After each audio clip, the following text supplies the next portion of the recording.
yolumuzu aydınlatan yıldızlar temalı sahabe programına hepiniz hoş geldiniz, sefalar getirdiniz. Bismillahirrahmanirrahim. Er-Rahman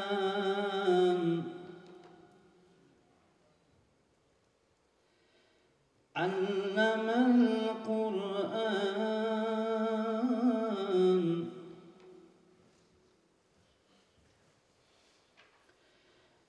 Halakal insane allemehul beyan. Şimdi de açılış konuşmalarını yapmaları üzere İkrader Yönetim Kurulu Başkanımız İbrahim Kızılçınar hocamızı huzurlarınıza davet ediyorum. Buyurun hocam. Rabbimize sonsuz hamdü senalar olsun ki şu imtihan diyarında imtihanı başarıyla atlatabilmemiz için Rabbimiz bizlere her türlü kolaylığı bahşetti.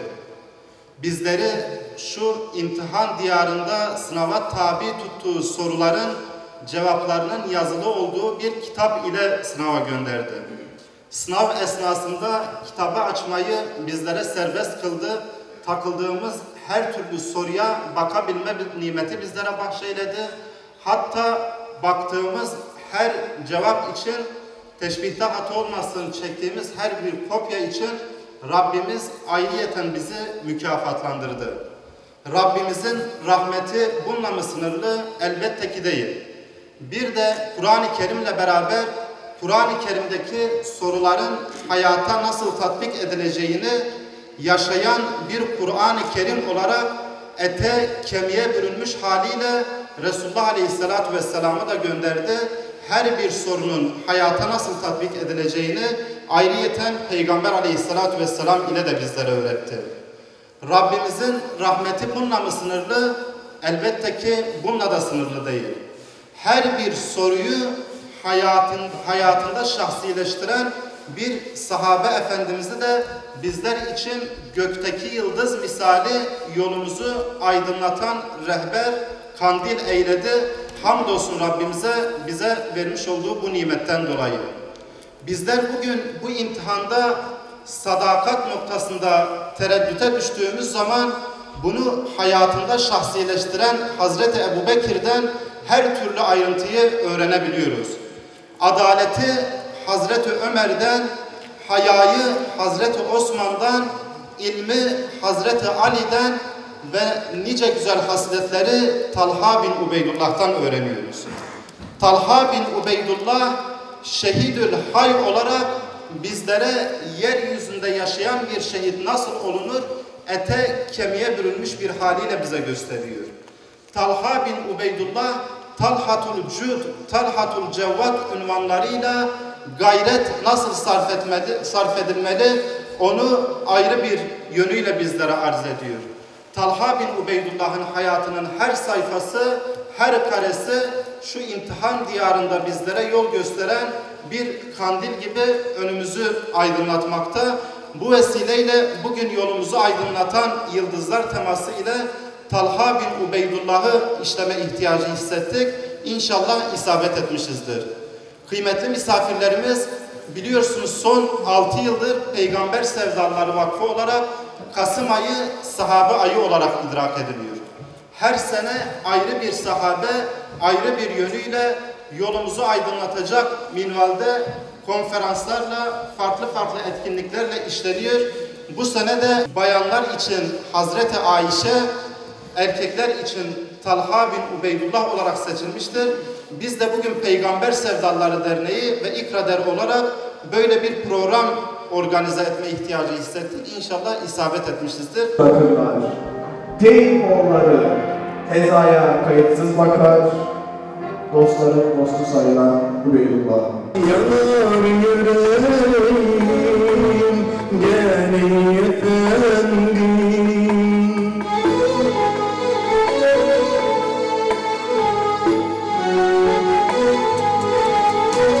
Talha bin Ubeydullah gerçekten hayatının neresine bakarsanız bakın, inanılmaz böyle derslerin olduğu, inanılmaz derslerin yaşandığı bir hayat. Şimdi sahabe hayatı deyince kıymetli kardeşler ben öyle söylüyorum.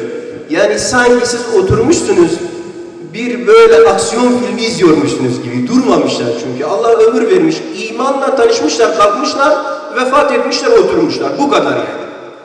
Bugün onlardan bir tanesini dilim döndüğünce sizlerle böyle inşallah böyle paylaşacağız. Ne kadar zamanımız varsa inşallah bitirebiliriz. Ben önce onu da söyleyeyim.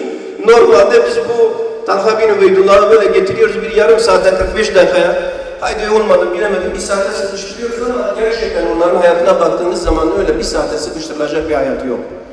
Çünkü öyle bir hayat yaşamışlar ki henüz dünyadayken cennetle müjdelenmişler. Ama müjdelendikten sonra da durmamışlar. Zaten o yüzden cennetle müjdelenmişler. Ben böyle kısa kısa inşallah anekdotlarla bir giriş yapalım. Önce şunu söyleyeyim, yani Talha bin Ubeydullah Beni Teym kabilesindendir. Teym oğullarındandır. Teym oğulları deyince aslında aklımıza ilk gelen şahıs Talha bin Ubeydullah değildir. Hazreti Ebu Bekir'dir. Çünkü Hazreti Ebu Bekir hem bu kabilenin lideridir hem de daha fazla tanınmış. Yine Aşire-i Mübeşşere'dendir. Yine ikinin ikincisidir Kur'an'ın tabiriyle. Öncülerden yine. Beni Teym kabilesindendir. Babası Ubeydullah İbni Osman İbni Amr diye devam ediyor. Ta Mürre'ye kadar. Mürre'de yani Peygamber Efendimizin 8. babasında, atasında Peygamber Efendimizle soyları birleşiyor. Yine Teym'de de yani 7. atada da Hazreti Ebu Bekir'le aynı babadan, aynı atadan gelme. Öyle bir Teym kabilesinden yani zengindir de onu da söyleyeyim. Fakir bir aileden değildir. Annesi Sahbe binti Hadremi'dir. Hadremi'den de anlayacağınız üzere annesi Kureyşli değildir. Aslında Yemenli bir kabiledendir.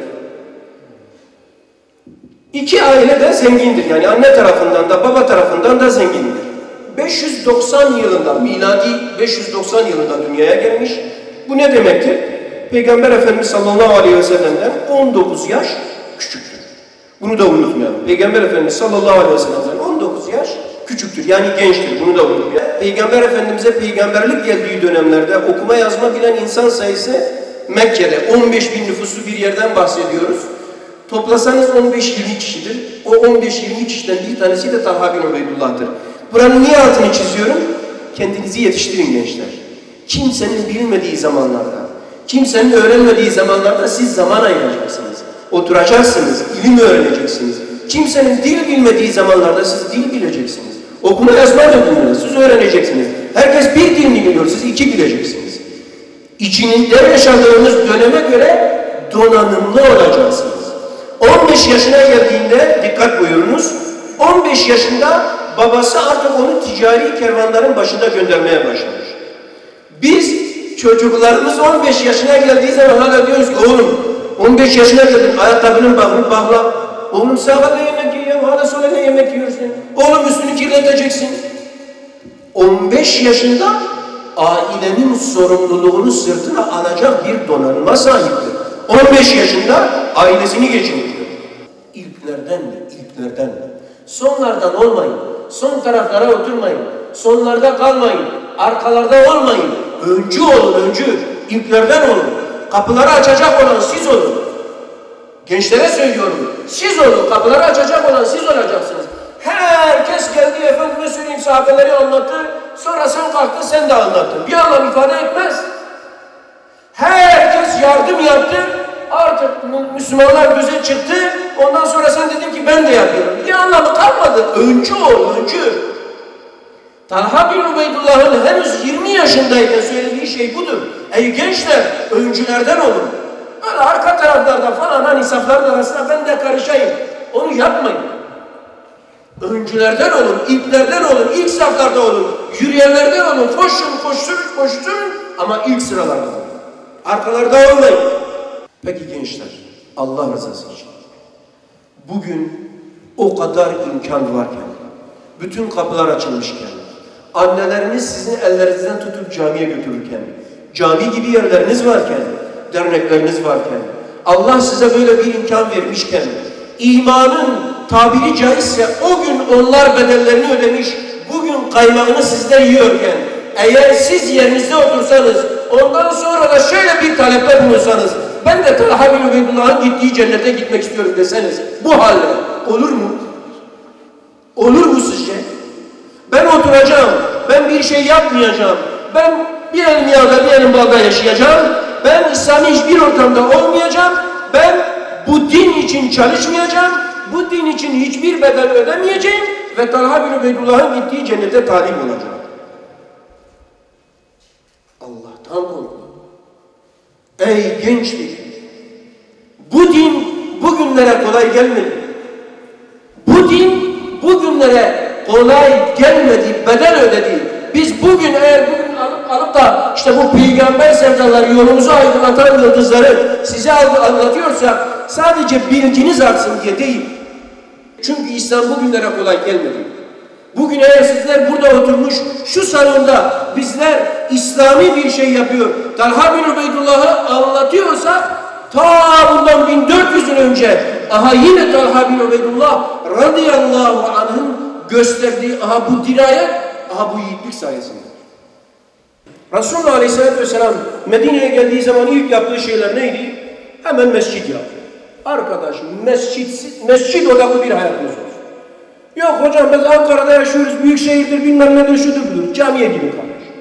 Evde namaz kılmayın. Fırsatınız olduğu anda eğer evde kılacaksanız da eşkaza gidemediniz. Kesinlikle evde cemaatle namaz kılın, bu bir. Resulullah Aleyhisselam kendisine ev yapmadan cami yapıyor. 2. Kardeşlik ihdas ediyor. Kardeşlik olmadan bu yol yürünmez. Bu yolda tek başına yürünmez. İslam kardeşlikle beraber güç olursan yaşayabileceğin bir dindir. Yoksa yaşayamaz. Sahabelerden Talha bin Ubeydullah. Bismillahirrahmanirrahim. Hamd, alemlerin Rabbi olan Allah'a mahsustur. Selat ve selam onun kulu ve elçisi Hz. Muhammed sallallahu aleyhi ve selleme, âline ve ashabına olsun. Cemel'de şehit düşmüştü o güzel insan. Cenk meydanında elem içinde Müslüman. Bu hezimet çıkmıştı küçük içtihattan, evlatlarına peygamber ismini verelim. Hazreti Ali cansız Talha'yı gördü meydanda. Çok üzüldü, ağladı, aldı kucağına. Yüzündeki kumları silip okudu ona, ashabın zenginlerinden olan Ubeydullah'ın. Euzubillahimineşşeytanirracim. Bismillahirrahmanirrahim. Elhamdülillahi Rabbil alemin. As-salatu vesselamu ala Resulina Muhammedin ve ala alihi ve sahbihi ecma'in. Gecenin ve gündüzün Rabbine, karanlığın ve aydınlığın Rabbine, iyiliklerin ve kötülüklerin Rabbine ve yürüyen Kur'an Muhammed'in Rabbine hamdü senalar olsun. Asr-ı saadetin ve ahir zamanın peygamberine, Bilal'ın, Ammar'ın, Mus'ab'ın, Talha'nın arkadaşına, kurtuluş reçetesi Kur'an'ın açıklayıcısına, Hasan ve Hüseyin'in dedesine, Bedir'in, Uhud'un, Hüneyn'in cesur komutanına, Darul Erkam'ın ve Ashab-ı Suffa'nın muallimine, Evs'in ve Hazrec'in, Ensar'ın ve Muhacir'in kardeşlik kandiline ve alemlerin Rabbinin Habibine salat ve selam olsun. Ey Rabbimiz, bu dava bir gençlik arıyor. Öyle bir gençlik ki kuruyan dudaklara su verecek, riyaya düşmeyen, putlara kanmayan, düşeni kaldıran, yarasına aldırmayan, ölmeden önce ölen, duasında dua, ömrü cihat, kalbi Allah sevgisiyle dolan bir gençlik bağışeyle ey Rabbim. Aliler yürür cesaretine, ruhsatlar okur bülbüller gibi. Kurban olursa tek rehberimiz, Medine olur her bir şehrimiz.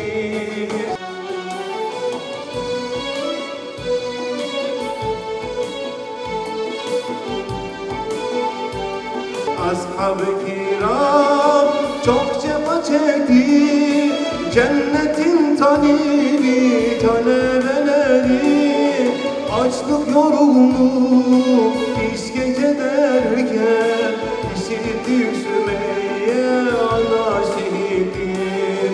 Açlık yorgunluk işkence derken işittik Sümeyye ana şehittir.